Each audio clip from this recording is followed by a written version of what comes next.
We up and I'm feeling like a new me. Stacking new sets, some new E. NFTs, all of them you need. Back in my zone like 2-3. All time high, hit a new peak. Let's go. Homie, the Bulls is back. I said the Bulls is back. GM, so Dymension, the token drops today. This is the home of the Rollapp.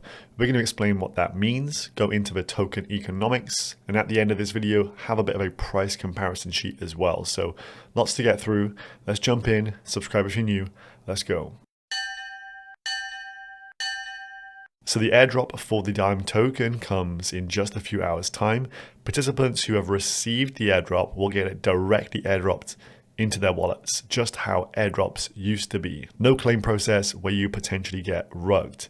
So if you are eligible for that, you just want to come here, connect your wallet, and the tokens will appear for you. So as we can see here, some statistics from this kind of Dymension hub, they currently have over 1,135 live and listed RollApps out of 14,000 deployed. So one of the big kind of narratives around Dymension is the fact if you stake the DYM token, these RollApps that are deploying on top of Dymension, which is essentially the execution layer or the product layer, all these RollApps could, in theory, airdrop some of their supply to DYM token stakers.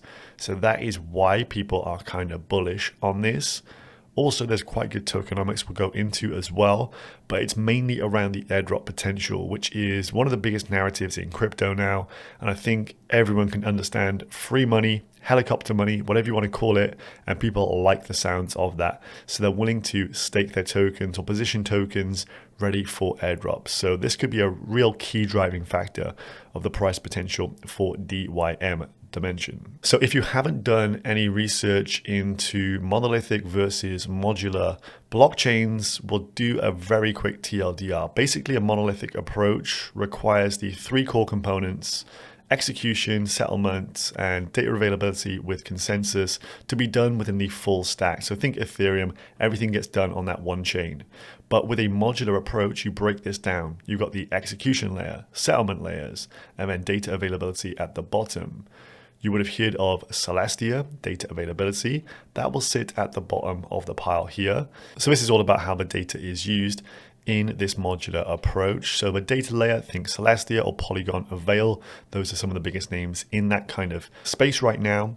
The settlement layer, so you can think of this as kind of the back end. This is where Dymension will sit.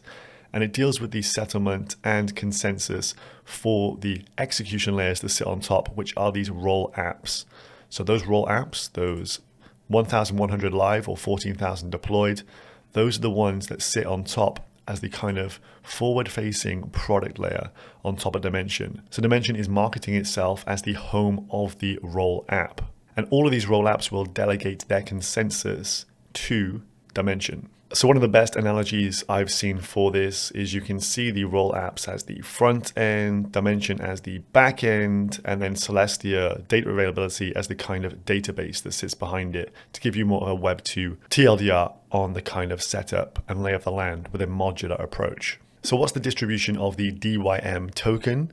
Well, you can see here, core contributing team gets 20% of all tokens. The maximum supply, well, the total supply is 1 billion. It's not going to be the maximum forever. There will be an ongoing inflation rate, which I'll talk about in just a moment. But 1 bill is kind of the total supply. So 200 million tokens will go to the core contributing team, 14% to early backers, 5% to a community pool, which is kind of the treasury. Ecosystem and research and development get 20% in there. So I kind of chalk those off as team tokens as well, in my opinion. 33% goes to incentives manager. So this will be things such as incentivizing LPs to actually swap natively on the Dymension chain. Now the kind of DEX, the swapping protocol on Dymension itself, is the only real native dApp that will be on there. So it's kind of the home for swapping Rollapp tokens to kind of give it unified liquidity across all the different RollApps. So I think those incentives could go a lot to LPs. They've also earmarked some of those incentives for future roll drops, which sounds a lot like future airdrops. And then the initial airdrop here is 8% of the supply. and that is earmarked as public allocation. So that is for people who got involved with Dymension in either testnet or more recently through other protocols, getting airdrops through the likes of Celestia staking and others. So just as a first glance there, those tokenomics, not too bad. Decent amount of allocation going to go to community overall, but I have seen better. But let's continue on. So here is the actual release schedule. So things get a little bit cooler here because the initial circulating supply out of the 1 billion is just 14.6% of that. So this would say 146 million tokens liquid today. And you can see some growth here over the first year, but it's not until the end of the first year that we start to see, you know, a bit of real dilution and a lot of tokens coming in online. So 12 months time, you're looking at the start of February of 2025. There's not too much inflation for this next year. So I think that gives it a good basis from which to grow here. It'll be interesting to see what the price action develops as. So I've seen a lot of people actually post its similar tokenomic structure to Celestia, and I can see that in a way due to the fact Celestia had this kind of first initial year where not a lot of tokens are actually out there.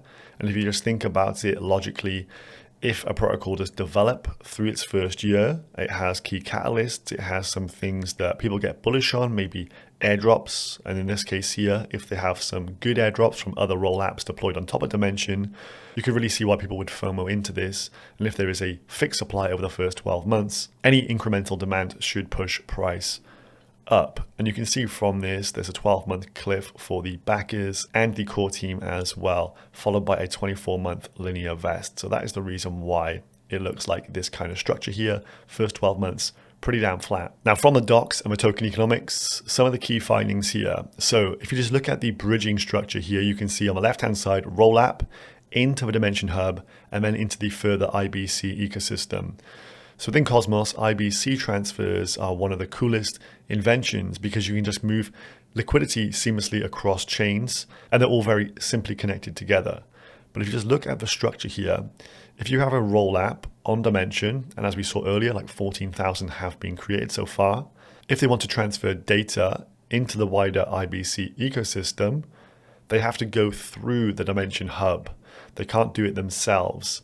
So this kind of bridge ensures Dymension is at the very center of all the things that the RollApps do.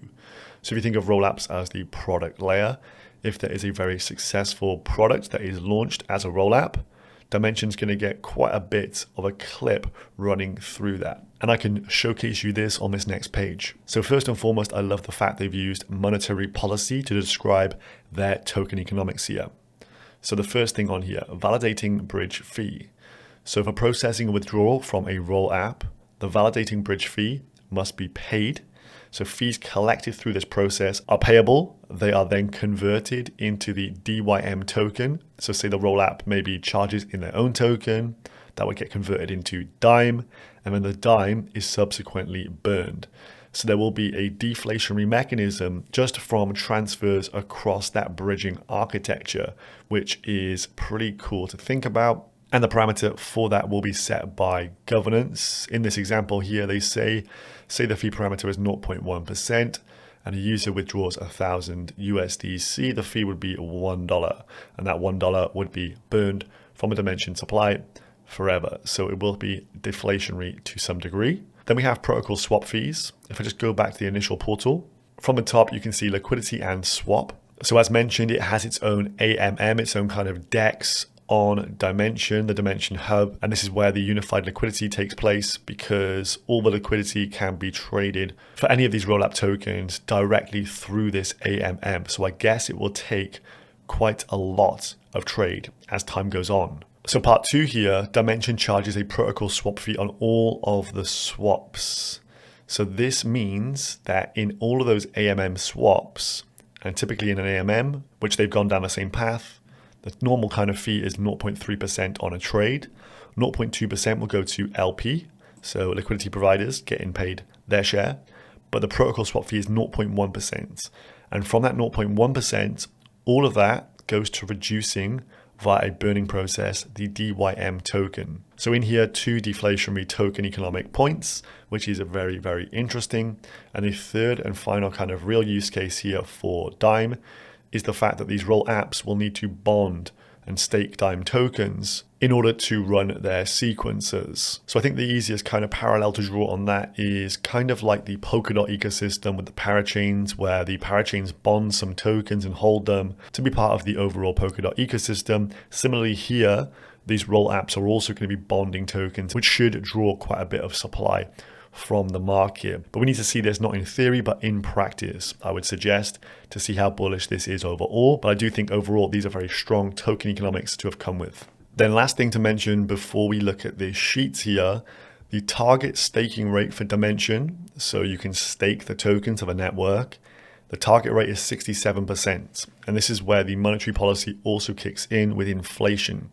So if the total amount staked is less than 67%, the blockchain will inflate with more tokens being created, up to a maximum of 10% per annum.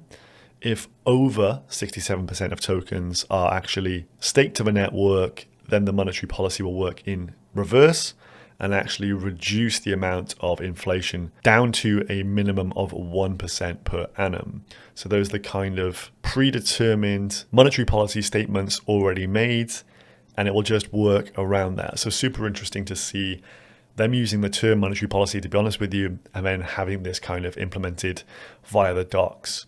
Now, if we just look at the circulating supply of DYM up here, 146 million, and you can see the comparisons versus other tokens in the Cosmos at a current circulating market cap.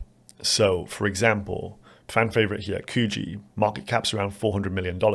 If Dymension is to launch at Kujira's circulating market cap, $2.80 is the DYM token price at that point. If you think it's going to be valued towards Osmo, $7.40. Then Tia, one of the biggest names in Cosmos right now, $2.94 billion. That would price Dymension at $20.10. In my opinion, that is quite a bit higher than I would expect, especially early on.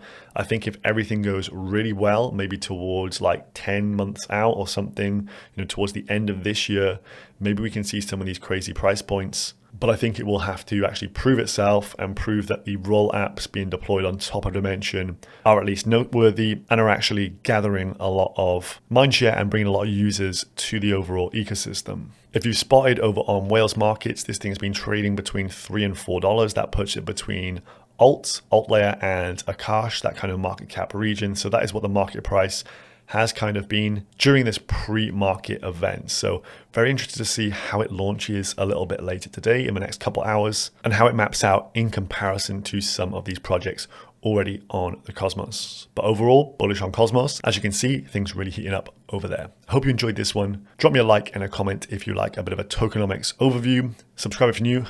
Peace.